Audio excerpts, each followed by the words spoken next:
আসসালামু আলাইকুম, hello everyone, welcome to my channel. Faridpur bus লাভারের তরফ থেকে আপনাদের জন্য আরও একটি নতুন ভিডিও নিয়ে হাজির হলাম। আমি মোহাম্মদ আলামী।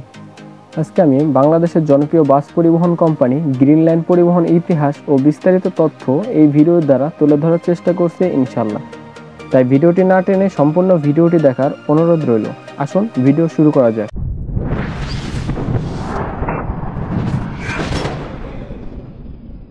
গ্রিন লাইন পরিবহন বাংলাদেশের একটি অন্যতম আন্তর্জেলা পরিবহন কোম্পানি গ্রিন লাইন পরিবহন। 1990 সালে জনাব আলহাজ মোহাম্মদ আলাউদ্দিন সাহেব গ্রিন লাইন পরিবহন সংস্থা প্রতিষ্ঠা করে। ঢাকা চট্টগ্রাম রুটে হিনো এসি বাস চলাচলের মাধ্যমে পরিবহন ব্যবসা শুরু করে গ্রিন লাইন পরিবহন। এরপর পর্যায়ক্রমে কক্সবাজার, বেনাপোল, রংপুর, রাজশাহী ও সিলেট রুটে বাস চলাচল শুরু করে গ্রিন লাইন পরিবহন।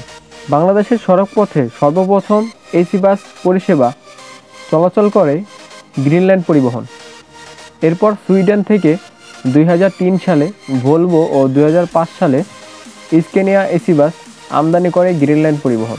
2013 সালে যাত্রীদের স্লিপার কোচ পরিষেবায় প্রদান শুরু করে গ্রিন লাইন পরিবহন। 2014 সালে গ্রিন লাইন ওয়াটারওয়েজ নামে জলপথে যাত্রী পরিবহন শুরু করে গ্রিন লাইন পরিবহন। সম্প্রতি 2018 সালে গ্রিন লাইন ঢাকা থেকে সিলেট ও কক্সবাজার রুটে জার্মান থেকে আমদানি করা ম্যান কোম্পানির ডাবল ডেকার বাস চালু করে। গ্রিন লাইন পরিবহন কোন কোন জায়গায় যাত্রী সেবা করে থাকে তা হলো বাংলাদেশ, ভারত, কলকাতা, বাংলাদেশ রুটসমূহ ঢাকা, চট্টগ্রাম, কক্সবাজার, টেকনাফ, সিলেট, খুলনা, বেনাপোল, রাজশাহী, সেন্ট মার্টিন নৌপথ, বরিশাল নৌপথ, ভোলা নৌপথ। ভারত রুটসমূহ কলকাতা, পুরী, ভুবনেশ্বর, দীঘা, শিলিগুড়ি, আসানসোল, মন্দিরটি ইত্যাদি।